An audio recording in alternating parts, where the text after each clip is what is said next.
आज हमजा को ऑफिस से छुट्टी थी। वो अभी सोकर नहीं उठा था। बाहर खटपट की आवाज़ सुनकर उसकी आंख खुली। थोड़ी देर वो ऐसे ही लेटा छत की तरफ देखने लगा और समझने की कोशिश करने लगा कि इस वक्त बाहर कौन हो सकता है। फिर साइड टेबल से सेल उठाते हुए टाइम देखा। शायद काम वाली आ गई होगी। खुद से कहते हुए वापस करवट बदल कर लेट गया। फिर उसे नींद नहीं आई तो उठ गया। पाँव में चप्पल अड़सते हुए वो बाहर आया तो निम्रा सफाई कर रही थी। आज छुट्टी थी, आज लेट आ जाती, मैं भी थोड़ी देर आराम कर लेता। खैर सफाई के बाद मेरी शर्ट्स भी देख कर धो लेना, काफ़ी सारी जमा हो गई हैं।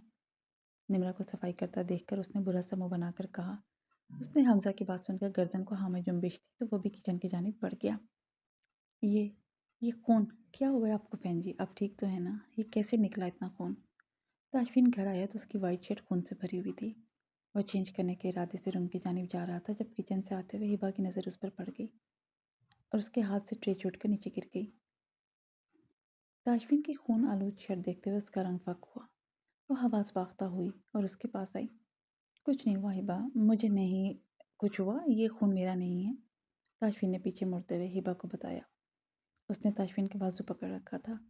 उसकी पकड़ में भी ताशफीन वाज़ेह लर्जिश महसूस कर सकता था। उसकी समझ में नहीं आया कि हिबा इतना घबरा क्यों रही है।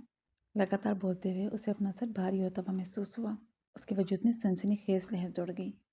हिबा ने अपने सर की बैक साइड पर हाथ रखते हुए कुछ बोलना चाहा, लेकिन उसकी आंखों के सामने अंधेरा छाने लगा और अगले ही पल वो ताशफीन के बाजू में झूल गई। क्या हुआ हिबा, आंखें खोलो। ताशफीन ने उसे लड़खड़ाते हुए देखा तो जल्दी से दोनों बाजुओं से थामा, लेकिन वो होशो हवास से बेगाना हो चुकी थी। ताशफीन ने उसकी गाल थपकते हुए आंखें खोलने का कहा। उसकी आवाज़ सुनकर रिदा भी बाहर आ गई और ताशफीन को हिबा को यूं पकड़ा हुआ देखकर पूछने लगी, भाई क्या हुआ हिबा को, और ये क्या हुआ है आपको? आपकी शर्ट क्यों खून आलूद हो रही है? उसकी शर्ट पर खून के धब्बे देखकर रिदा के चेहरे पर परेशानी के तासुरात नमूदार हुए। मुझे कुछ नहीं हुआ, वह एक दोस्त को गोली लगी थी, उसे हॉस्पिटल लेकर गया था, इस वजह से ब्लड लग गया। हिबा को यही बताने की कोशिश कर रहा था तो बगैर सुने ही बेहोश हो गई। पता नहीं क्यों इतना घबरा गई। तुम एक काम करो, इसके हाथ पैर सहलाओ, मैं 1 मिनट में शर्ट चेंज करके आता हूँ। ताशफी ने हिबा को उठाकर सोफे पर लिटाते हुए कहा। वह हिबा को वहाँ छोड़कर खुद ऊपर की जानिब बढ़ा तो रिदा हिबा की गाल थपकने लगी। उसने हिबा के चेहरे पर थोड़ा सा पानी डाला, लेकिन हिबा हवासों में नहीं लौटी और न ही उसके वजूद में कोई जुम्बिश हुई। रिदा लगातार उसे पुकार भी रही थी, लेकिन वो होश में होती तो कोई जवाब देती। 1 मिनट बाद ताशफी ने उसे वापस आता हुआ दिखाई दिया। तुम घर ही रहो, मैं इसे हॉस्पिटल लेकर जा रहा हूँ। कुछ ज़्यादा प्रॉब्लम हुई तो तुम्हें बुला लूँगा, ओके? अपना ख्याल रखना। नहीं तो तुम ऐसा करो, हमजा के फ्लैट पर चली जाओ, आज वो घर पर ही है। रिदा को कहते हुए उसने हिबा को बाजू में उठाया और बाहर की जानिब भागा। अमजद, गाड़ी स्टार्ट करो जल्दी। बाहर आते हुए उसने गाड़ी के पास खड़े अमजद को कहा। उसने ताशफीन को देखकर जल्दी से गाड़ी स्टार्ट की। ताशफीन ने हिबा को बैक सीट पर लेटाया और हिबा का सर अपनी गोद में रखते हुए उसके साथ बैठ गया। अमजद ने ड्राइविंग सीट संभाली और जन से गाड़ी गेट से निकाल कर ले गया। जल्दी चलाओ गाड़ी अमजद। वो लगातार हिबा के हाथ से हिला रहा था और आगे देखते हुए अमजद को कहा तो उसने गाड़ी की स्पीड बढ़ा दी। आंखें तो खोलो यार, ऐसा भी क्या हो गया कि इतना शौक लग गया तुम्हें? ठीक ठाक तो खड़ा था तुम्हारे सामने। उसके बेजान वजूद को थामे वो उससे लगातार बातें कर रहा था। 10-15 मिनट की ड्राइव के बाद ड्राइवर ने गाड़ी हॉस्पिटल के पार्किंग एरिया में रोकी तो ताशफीन ने शुक्र का कलमा पढ़ा और दरवाज़ा खोलते हुए हिबा को उठाकर अंदर की जानिब कदम बढ़ाए। वो हिबा को लिए जल्दी से अंदर बढ़ा और डायरेक्ट इमरजेंसी में ले गया। डॉक्टर ने उसे बाहर रुकने का कहा और ख़ुद अंदर हिबा का चेकअप करने के लिए चली गई। वो लगातार इधर उधर चक्कर काट रहा था। उसे एक पल के लिए सुकून नहीं मिल रहा था। डॉक्टर को अंदर गए 5 मिनट भी नहीं गुजरे थे, उसे ये वक्त भी घंटों से ज़्यादा लग रहा था। अभी तो वो हॉस्पिटल से घर गया था जब डॉक्टर ने उसे खुशी की नवीद सुनाई थी कि हामिद की ज़िंदगी खतरे से बाहर है और वो कुछ वक्त के बाद होश में आ जाएगा। ताशफीन खुद को कसूरवार ठहरा रहा था। उसकी वजह से पहले हामिद को गोली लगी, क्योंकि हामिद को वो खुद वहाँ लेकर गया था। अगर उसे कुछ हो जाता तो शायद वो खुद को कभी माफ़ ना कर सकता, लेकिन उसकी ज़िंदगी अभी बाकी थी। अल्लाह ने उसे ज़िंदगी दी, वो ठीक था, जिंदा था। वो अपने ख्यालों में गुम इधर उधर घूम रहा था जब डॉक्टर इमरजेंसी से वापस बाहर आई। ताशफीन जल्दी से उसकी जानिब बढ़ा। क्या हुआ है मेरी वाइफ को, वो ठीक तो है ना? ऐसे अचानक क्यों बेहोश हो गई? उसने डॉक्टर को बंद दरवाजे को देखते हुए एक ही सांस में कई सवाल कर डाले। She is fine mister Tashfeen, don't worry, मेरे केबिन में आ जाइए। ताशफीन को कहते हुए वापस अपने केबिन की जानिब बढ़ गई तो ताशफीन एक नज़र बंद दरवाजे को देखते हुए उसके पीछे चला गया। बैठ जाइए मिस्टर ताशफीन, आपकी वाइफ ठीक है, उन्हें होश आ गया है। प्रेगनेंसी की हालत में ऐसा हो जाता है, इसमें इतना परेशान होने वाली बात नहीं है। وہ ڈاکٹر کے کیبن میں گیا تو اس کے سامنے کھڑا ہو گیا۔ اس کے چہرے سے پریشانی عیاں ہو رہی تھی۔ ڈاکٹر نے اسے بیٹھنے کا کہتے ہوئے پروفیشنل لہجے میں اسے گڈ نیوز سنائی تو تاشفین اس کے چہرے کو حیران ہو کر دیکھنے لگا، جیسے اس نے کچھ غلط سن لیا ہو۔ جی کیا کہا آپ نے؟ کس حالت میں؟ تاشفین نے کنفرم کرنے کے لیے اس سے دوبارہ پوچھا۔ آیا اس نے جو کچھ سنا ہے وہ صحیح سنا ہے کہ غلط؟ پریگنینسی کی حالت میں ہو جاتا ہے ایسا۔ ان کی پریگنینسی کو دوسرا مہینہ جا رہا ہے، لیکن آپ کو ان کا بہت زیادہ خیال رکھنا پڑے گا۔ وہ بہت کمزور ہیں، میں نے پلاسٹر بھی اتار دیا ہے۔ آپ ایک بار ان کے بازو کا معائنہ بھی کروا لیجیے گا، اور آپ کو ان کی ڈائٹ کا بھی خاص خیال رکھنا ہوگا۔ میں کچھ ٹیبلٹس لکھ رہی ہوں، صبح شام انہیں دودھ کے ساتھ دیجیے گا۔ میں نے ڈرپ لگا دی ہے، وہ ختم ہو تو آپ انہیں لے جا سکتے ہیں۔ ڈاکٹر نے ٹیبلٹس لکھ کر چٹ اس کی طرف بڑھاتے ہوئے ہدایات دی اور ساتھ میں ہیبا کو لے جانے کا بھی کہہ دیا۔ تاشفین کی خوشی سے برا حال تھا، اس سے خوشی چھپائی نہیں چھپ رہی تھی۔ اس نے چہرے پر ہاتھ پھیرتے ہوئے خود کو نارمل کیا اور ڈاکٹر کے کیبن سے باہر نکل گیا۔ وہ وارڈ میں گیا تو ہیبا اسے بیڈ پر لیٹی ہوئی نظر آئی۔ تاشفین کو دیکھتے ہوئے اسے اس کی خون آلود شرٹ یاد آئی تو اس کے چہرے کے تاثرات بدل گئے۔ بہن جی آپ ٹھیک ہیں؟ کیا ہوا تھا آپ کو؟ آپ کی شرٹ پہ اتنا خون تھا؟ اسے دیکھتے ہوئے ہیبا اٹھ کر بیٹھ گئی اور اس کی صاف شرٹ کو دیکھتے ہوئے پوچھنے لگی۔ میں ٹھیک ہوں میری ڈال، وہ میرا بلڈ نہیں تھا، میرے دوست کو گولی لگی تھی، اسے ہاسپٹل لے جا رہا تھا تو اس کا بلڈ لگ گیا۔ تم کیوں اتنا گھبرا گئی تھی؟ تاشفین چلتا ہوا اس کے پاس آیا اور ڈرپ چیک کرنے لگا جو آلموسٹ ختم ہی ہو چکی تھی۔ اس کی بات سن کے ہیبا نے سکون کا سانس لیا اور اپنے رائٹ ہینڈ کو دیکھنے لگی جو پلاسٹر سے آزاد ہو چکا تھا۔ ہیبا تھینک یو سو مچ، تمہیں معلوم ہے آج میں حد سے زیادہ خوش ہوں۔ اپنی پوری زندگی میں پہلی بار اتنی زیادہ خوشی اور سکون محسوس کر رہا ہوں۔ نرس نے آ کر ہیبا کا ہاتھ ڈرپ سے آزاد کر دیا تو تاشفین نے اس کے ہاتھ کی پشت کو سہلاتے ہوئے کہا جو سوئی کی چبھن سے اب سرخ ہو چکا تھا۔ کیوں فین جی اتنے خوش کیوں ہیں آپ؟ ہیبا نے بیڈ سے اٹھتے ہوئے حیرانی سے تاشفین کو دیکھتے ہوئے پوچھا تو تاشفین اسے سہارا دیتے ہوئے باہر جانے لگا۔ چلو نا گھر چل کر بتاؤں گا کہ کیوں خوش ہوں۔ آج اس کے چہرے سے مسکراہٹ جدا ہی نہیں ہو رہی تھی۔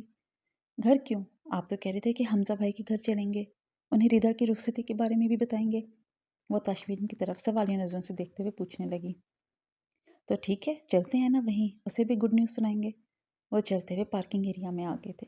تاشفین نے اسے گاڑی میں بٹھایا اور خود دوسری جانب آ کر ڈرائیونگ سیٹ سنبھال لی۔ صاحب جی سارا کام ہو گیا ہے، شرٹس بھی دھو لی ہیں میں نے، میں اب جاؤں؟ نمرا جو صبح سے اس کے فلیٹ میں کام کر رہی تھی ابھی ایزی ہو کر اس سے پوچھنے لگی۔ روزانہ وہ آفس جاتا تھا تو وہ صرف صفائی کر کے چلی جاتی تھی۔ آج حمزہ کو چھٹی تھی اس لیے وہ اس کے لیے نئے نئے کام نکال رہا تھا، کبھی شرٹس دھونا، کبھی اس کے روم کی صفائی، کبھی اس کی وارڈروب سیٹ کرنا، اور خود مزے سے لیٹ کر ردا سے چیٹنگ میں بزی تھا جب نمرا نے سب کام ختم کر کے اس سے اجازت مانگی۔ وہ نمرا کو دیکھتے ہوئے اٹھ بیٹھا اور اپنا والٹ لینے روم میں چلا گیا۔ ابھی وہ روم میں انٹر ہوا تھا تو اس کا سیل بلنک کرنے لگا۔ ردا بیبی کالنگ دیکھتے ہوئے اس کے چہرے پہ مسکراہٹ آ گئی۔ حمزہ نے اس کی کال پک کر کے سیل کان سے لگایا اور جا کر آرام سے بیڈ پر دراز ہو گیا۔ ردا بیبی کو میری آواز سننے کا اتنا من کر رہا تھا تو بتا دیتی نا، میں خود وہاں آ جاتا، دیدار بھی کر لیتی۔ اس نے کال پک کرتے ہی شوخی سے اسے چھیڑا۔ لوگوں کی خوش فہمیاں، ویسے میں نے اس لیے کال کی ہے کہ بھائی آج آپ کی طرف آنے والے ہیں۔ انہوں نے کال کی تھی اور کہہ رہے تھے کہ ہیبا ٹھیک ہے، بس تھوڑا سٹریس لینے کی وجہ سے بے ہوش ہو گئی تھی۔ وہ لوگ آپ کی طرف ہی ڈنر کریں گے۔ ردا نے اسی کے انداز میں کہتے ہوئے تاشفین کے آنے کی اطلاع دی، لیکن اس نے یہ نہیں بتایا کہ وہ بھی آ رہی ہے۔ تاشفین نے اسے کہا تھا کہ وہ ہیبا کو لے کر ہاسپٹل سے ادھر آ رہا ہے تو وہ بھی حمزہ کے فلیٹ پر آ جائے۔ واہ، آج سورج کہاں سے نکلا ہے جو سالے صاحب بھابھی کے ساتھ میرے گھر ٹپکنے والے ہیں؟ خیریت تو ہے نا؟ تاشفین کم و بیش اس کے فلیٹ پر جاتا ہوتا تھا، آج وہ ہیبا کو بھی ساتھ لے کر آ رہا تھا۔ اس کا حیران ہونا تو بنتا تھا نا۔ ہاں خیریت ہے، اگر آپ کہیں تو میں بھائی کو منع کر دیتی ہوں۔ اس کی بات سن کر ردا برا سا منہ بنانے لگی۔ ردا بیبی مجھے جانتی ہو نا، منع کر دوں کی بچی۔ اس نے سر کو گھورتے ہوئے ردا کی نقل اتاری جیسے وہ اسے دیکھ رہی ہو۔ ہاں نا جانتی ہوں، بندر ہیں آپ، موٹے کالے بندر۔ ردا اس سے بدلہ لیتے ہوئے بغیر حمزہ کی ایک بھی بات سنے کال ڈراپ کر چکی تھی، جبکہ دوسری طرف حمزہ کا منہ کھلے کا کھلا رہ گیا اپنے لیے ایسے القابات سن کر۔ میں تمہیں موٹا کالا بندر نظر آتا ہوں ردا بیبی، ایک بار اور میرے ہاتھ اچھی طرح سے بدلا لوں گا۔ خود سے بڑبڑاتے ہوئے وہ اٹھا اور باہر جانے لگا۔ نمرا آج میرے گھر پہ میرا دوست اور اس کی وائف آ رہے ہیں، تم اگر شام تک رک جاؤ تو ڈنر وغیرہ کی تیاری کر کے چلی جانا۔ کھانا وغیرہ بنانا آتا ہوگا نا تمہیں؟ نہیں، اگر تمہیں کچھ مسئلہ ہو تو میں باہر سے کھانا آرڈر کر دوں گا۔ وہ کافی دیر سے باہر کھڑی حمزہ کا ویٹ کر رہی تھی کہ وہ آ کر اسے جانے کی اجازت دے، لیکن وہ کمرے میں جا کر بھول ہی چکا تھا۔ ابھی آ کر وہ اسے رات تک روکنے کا کہنے لگا۔ जी मैं बना लेती हूँ खाना, रुक जाऊँगी। उसने सर को हाँ में जुम्बिश देते हुए कहा तो हमज़ा उसे लिए किचन में चला गया और उसे समझाने लगा कि कौन सी चीज़ कहाँ रखी है। ताशफीन लोग 5 मिनट पहले ही हमज़ा के फ्लैट पर पहुँचे थे। वो तीनों लाउंज में बैठे गपशप कर रहे थे जब डोरबेल बजी। इस वक्त कौन हो सकता है? हमज़ा हैरानी से कहते हुए उठा और दरवाज़ा खोलने के इरादे से बाहर की जाने बढ़ा। उसने दरवाज़ा खोला तो सामने रिदा खड़ी मुस्कुरा रही थी, स्काई ब्लू लॉन्ग शर्ट के साथ। उसने वाइट ट्राउज़र पहन रखा था, बाल उसने खुले छोड़े हुए थे और वाइट दुपट्टा गले में डाला हुआ। हिबा रिदा के साथ हमज़ा के फ्लैट में किचन में दाखिल हुई तो निम्रा को किचन में खड़ा देखकर उसे शौक लगा। उसने एक बार में निम्रा को पहचान लिया। उसके चेहरे पर खौफ का साया लहराया। हिबा ने एक बार फिर गौर से उसका चेहरा देखा। नाजिया? निम्रा को देखते हुए उसकी ज़बान से नाजिया का नाम फिसला तो रिदा भी वहाँ मौजूद लड़की की तरफ मुतवज्जो हो गई, जो हुलिये से ही काम वाली लग रही थी और खाना बनाने में मसरूफ़ थी। फिर उसने पलटकर हिबा को देखा जो उस काम वाली लड़की को पहचान रही थी। अपना रियल नाम हिबा के मुंह से सुनते ही निम्रा ने नज़र उठाकर हिबा को देखा तो उसके हाथ से कांच का गिलास गिर के टूट गया और 2 कदम पीछे होकर रैक से टेक लगाकर हिबा को देखने लगी। उसकी आंखों में बेयकीनी ही बेयकीनी थी। इस इत्तेफाक पर जहाँ वह हैरान और परेशान खड़ी थी, वहीं उसे सकते में देखकर हिबा की आंखों में आंसू तैरने लगे। रिदा को समझ नहीं आया कि हिबा उसे कैसे जानती है। किचन से ग्लास टूटने की आवाज़ पर ताशफीन जल्दी से भागता हुआ किचन में आया। उसने सोचा कहीं हिबा गिर ना गई हो। डॉक्टर ने बताया था कि वो बहुत कमज़ोर है, उसका ख्याल रखना होगा। इसलिए कुछ टूटने की आवाज़ पर उसे सबसे पहले हिबा का ख्याल आया। वो किचन में दाखिल हुआ तो उसने हिबा की आंसुओं से भरी हुई आंखों को देखा तो जल्दी से उसके पास गया। क्या हुआ हिबा, रो क्यों रही हो? ग्लास लग गया क्या? उसने टूटे हुए ग्लास को देखते हुए हिबा से पूछा जो हिबा से काफ़ी दूर टूटकर गिरा हुआ था। बहन जी, नाज़ो, ये मेरी चाची की बेटी, वो जिसका बताया था ना आपको। उसने ताशफीन का बाजू पकड़ते हुए आधे आधे अल्फाज में उसे बताया तो ताशफीन और रिदा दोनों ने उसकी नज़रों की सिमत में देखा। उनके देखने पर नाजिया भी उन्हें देखने लगी। हिबा को तो वो पहचान गई थी लेकिन ताशफीन और रिदा को वो अनजान नज़रों से देखने लगी। सबके देखने पर निम्रा खौफज़दा नज़रों से उनकी तरफ देखने लगी। उसके वहमो गुमान में भी नहीं था कि हिबा से उसका कभी ऐसे आमना सामना होगा और उसका शौहर भी होगा, फैमिली होगी। हिबा क्या हुआ? नाजिया है तो इसमें परेशान होने की क्या बात है? डॉक्टर ने तुम्हें रिलैक्स रहने का कहा है, पहले से ही कमज़ोर हो, ज़रा ख्याल नहीं रखती अपना। अब तुम्हें अपने साथ बेबी का भी ख्याल रखना पड़ेगा। बात बात पर इतना परेशान नहीं होते। चलो शाबाश हिबा, रिलैक्स हो जाओ, पानी दो रिदा। ताशफीन ने उसके आंसू साफ करते हुए जिन हालात में उसे गुड न्यूज़ थी वो झटके से ताशफीन की जानिब मुड़ी और आंखें बड़ी करके उसे दिखने लगी। बेबी का नाम सुनकर रिदा का चेहरा तो खुशी से चमकने लगा। उसकी इतनी बड़ी विश तो पूरी हो रही थी। कितनी मीसनी हो तुम लड़की, इतनी बड़ी गुड न्यूज़ मुझसे छुपाई। और माय गॉड, मैं फूफा बनने वाली हूँ और तुमने मुझे बताया ही नहीं। रिदा ने उसे अपनी जानिब घुमाते हुए ज़ोर से हक कर लिया। वो इतनी खुश हो गई थी कि नाजिया की मौजूदगी को मुकम्मल तौर पर भुला चुकी थी। मुझे नहीं मालूम रिदा, फ़ैन जी तो ऐसे ही बोल रहे हैं। बताएं ना फ़ैन जी, ऐसा तो कुछ भी नहीं है। हिबा दोनों बहन भाइयों में कन्फ्यूज़ होकर रह गई थी। उसने सोचा ताशफीन ऐसे ही तंग करने के लिए यूँ बोल रहा है, लेकिन ये कोई तंग करने वाली बात थी भला? हिबा को उसकी दिमागी हालत का शुबा हुआ। मैं ऐसे क्यों बोलूँगा हिबा, अब इसमें शर्माने वाली क्या बात है? रिदा ने तो पप्पू बनना ही था ना, तुम्हें तो खुश होना चाहिए। आज डॉक्टर ने यही गुड न्यूज़ दी है ना हमें। ताशफीन उसे बाजू के हल्के में लेते हुए किचन से बाहर निकल गया। हिबा हैरत से मुँह खोले उसकी बात सुन रही थी। ताशफीन को मालूम था कि हिबा को नहीं पता कि वो उम्मीद से है। उसने हिबा का ध्यान बटाने के लिए ऐसा कहा और उसे लेते हुए बाहर निकल गया। रिदा का तो मानो खुशी से जैसे बुरा हाल था। वो बाहर गए तो रिदा हिबा के साथ चिपक कर बैठ गई। किचन में खड़ी नाजिया खामोश नज़रों से दरवाजे को देखने लगी जहाँ से वो निकल गए थे। वो वहीं खड़ी अपने आप को यकीन दिलाने लगी कि उसने हिबा को ही देखा है। हाँ, उसने हिबा को ही देखा। वो हिबा को कैसे भूल सकती थी? वो अपने आप को हिबा का सामना करने के लिए तैयार करने लगी। उसे हिबा के साथ की गई ज़्यादतियाँ याद आईं तो दिल पर बोझ आन पड़ा। हिबा उसे माफ़ कर पाएगी? कुछ सोचते हुए वापस खाना बनाने में मसरूफ़ हो गई, लेकिन अब उसका मन किसी भी काम में नहीं लग रहा था।